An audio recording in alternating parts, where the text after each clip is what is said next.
Hello and assalamu alaikum everyone. I am Kashif Kamran and here are the tips for AAA exams in June 2024. First of all, a disclaimer. The tips are not a substitute of a complete syllabus coverage. Now my first exam tip. Audit risk and the risk of material misstatement question has been put a bit differently in the recent exam papers. I hope you've all seen the March June 23 question number 1, where examiners specifically ask for that why inventory is a significant risk. Now, that sort of a question has also come in the March 2024 exam. The paper is not published, but this was feedback given to me by my students who mentioned that the examiner specifically asked for that why the following risk are considered as significant. For example, inventory, goodwill, impairment. Now, the approach remains the same, but the good thing is that the examining team is telling you that these are the significant risks.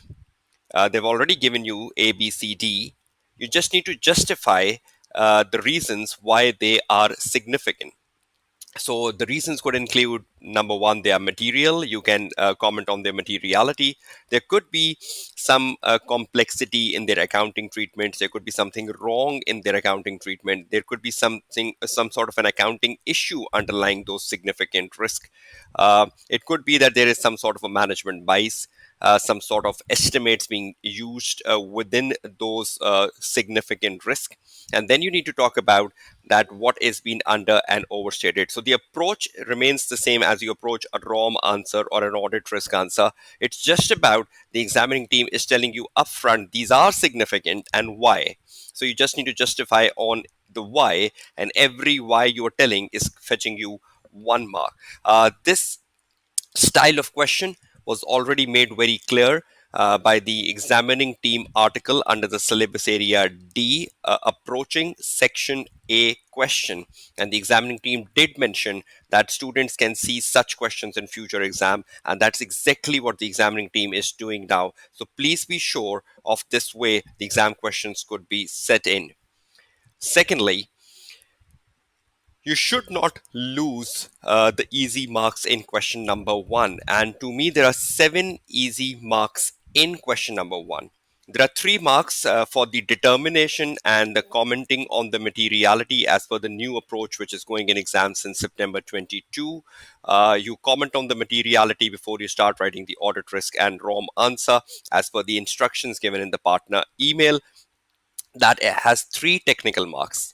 Number 2, the 4 communication skill marks. You know, the communication skill marks is only in question number 1. You don't get communication skill marks in question 2 and 3. There are 4 communication skill marks, which is around the briefing note, the right format, the right structure of the briefing note, headings, the proper layout, ensuring that you adhere to the instruction of the partner in the email. If the partner says you should not do this, or you should do this, you are following and adhering to those instructions, because that will help you fetch most of the 4 communication skill marks you have in the question number 1.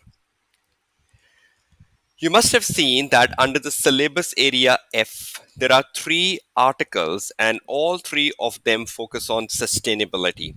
The ISSA 5000 exposure draft, which is the newer one, which came just before the March 24 exam. And then there are 2 articles, part 1 and part 2, on assurance on social sustainability and environmental information.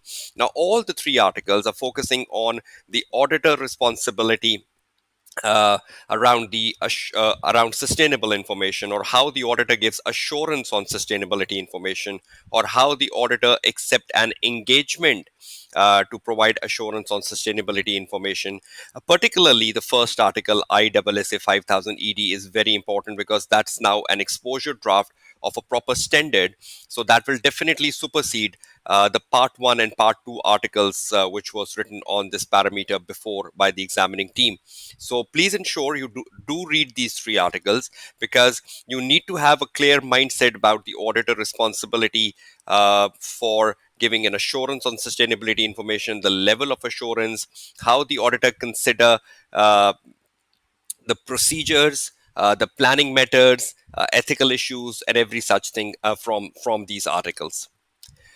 particularly the ISSA 5000 ED.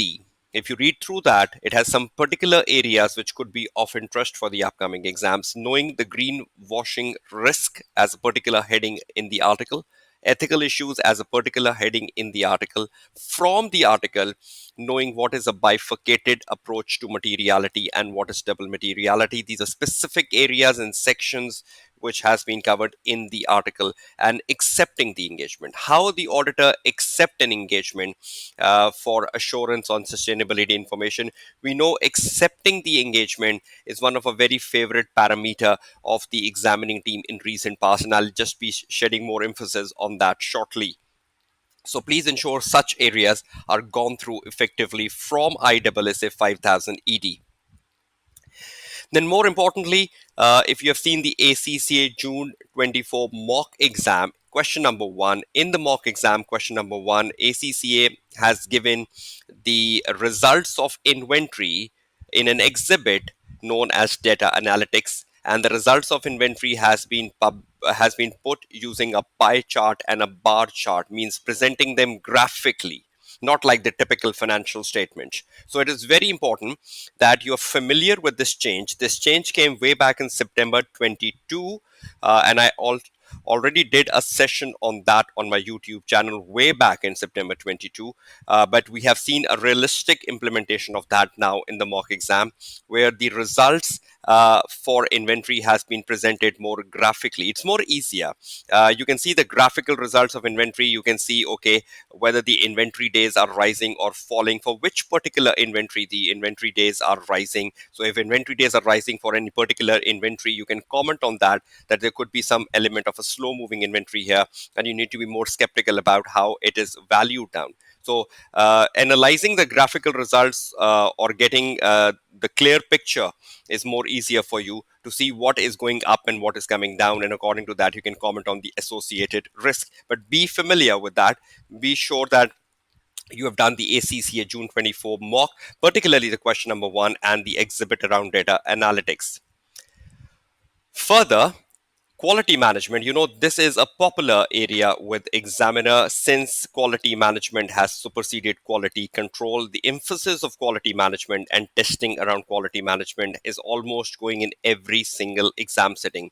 There are two articles, under syllabus area C, ISQM1 and ISQM2.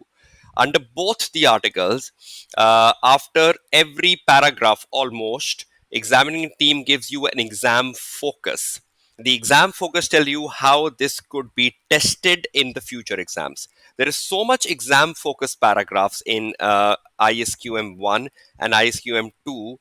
If you just read the article and you stop where exam focus heading comes in, and you read the exam focus and try to think, okay, how this particular paragraph I just read could be examined in June 24 exams. So there is plenty of unexplored areas under ISQM 1 and 2 which could hit the June 24 exams. So be prepared for expect the unexpected, and be sure you have practiced the recent papers around quality management very well. Practice management is another very popular area with examiner in recent past. Lots of questions on methods in accepting a new audit client or methods in accepting an engagement from either an existing client or a new client is one of a favorite area of examiner. Please ensure you're very sound on practice management. You're very sound on methods when you're deciding to accept a new client, or matters in deciding an engagement from existing or a new client. Considering we were just discussing the ISSA 5000 ED, the subject matter of ISSA 5000 ED itself is accepting an assurance engagement on sustainability. So it could be possible that you get a question around accepting an engagement, which is the engagement on assurance on sustainability information, and you need to write the matters on that. So practice management is an important area. Please ensure you are strong onto it. Sound knowledge of accounting standards, that's an underlying prerequisite of AAA paper. You should have your sound accounting knowledge from your SBR paper. Each and every accounting standard, which is part and parcel of SBR syllabus, is examinable in AAA. And if you're strong in accounting knowledge, you will be very good on a question on audit risk or ROM, in a question on evidence, and in a question on reporting. So ensure you're strong on that. Just an idea or just a probability. There are certain accounting standards which are less focused in recent past sittings. They could hit back strongly in the upcoming exam sittings for sure. You know, there are very repetitive accounting standards, and I've covered those repetitive accounting standards a couple of times in my recent YouTube videos, and you must be familiar with that list. But I'm today talking about more of the unexplored ones, because it's more like expect the unexpected since last couple of exam sittings by the AAA examiner.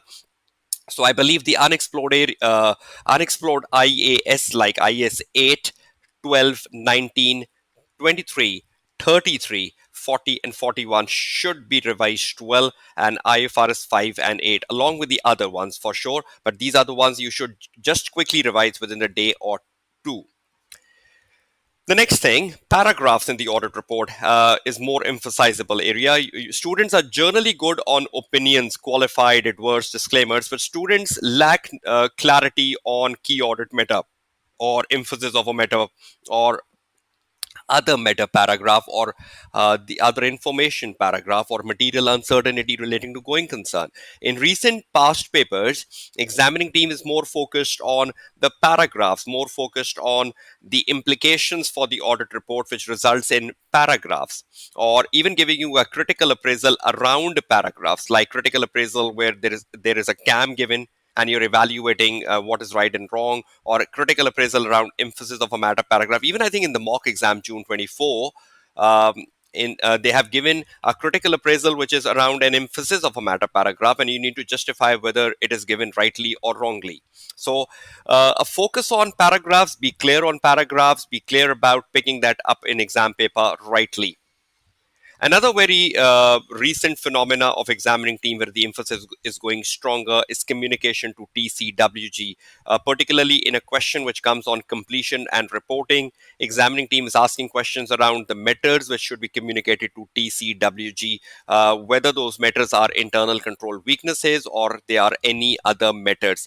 There is an article under syllabus area E, which is with the same title, communicate audit report to those charged with governance. You can read that article for examples of things you report to TCWG and why, because those examples can come even in the exam paper. And please ensure you have done a couple of recent questions around communication to TCWG, so you're strong on what is the mindset of the examining team. Critical appraisal of the report is another important area. In recent past has come a lot. Even in the mock exam, it exists. So critical appraisal should be stronger. You should know what you do when you're carrying out an appraisal. What is the ideal depth of each appraisal you do around the audit report. If you tell something is wrong in the audit report, then you also have to tell that what is right. So please ensure you're stronger on the side of critical appraisal as well. Examiner loves PFI, prospective financial information. We know examiner is so fond of this particular other assignment, and this is tested so heavily in recent past papers.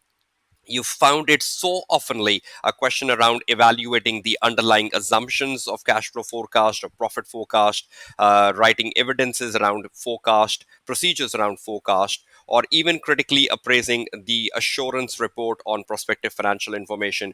Please ensure you've practiced the recent papers, like 3 to 4 papers on PFI, so you know the exact tracks of the examiner. But again, this is one of an area which the examining team is loving.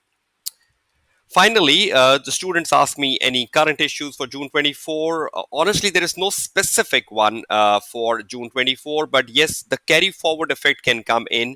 Already there is an ISSA 5000, exposure draft, but that's under syllabus area F, but that is an exposure draft, so could be tested. Secondly, climate change and the auditor responsibility, I've emphasized on that on my YouTube channel, even for my regular students as well. Uh, this is a subject matter which is developing and gaining interest globally as there are more global pressures on sustainability and global warmings. So auditor responsibility around climatical change is becoming more and more popular. So anything on that sideline could be tested, but not any specific one for June 24 exams. So I hope these steps would be broadly helping you out, knowing the recent phenomena, the recent mindsets of the examiner, the recent articles, and how you should be approaching things up. So all the best and study effectively. All the best for your AAA June 24 exams. Kashif Kamran signing off.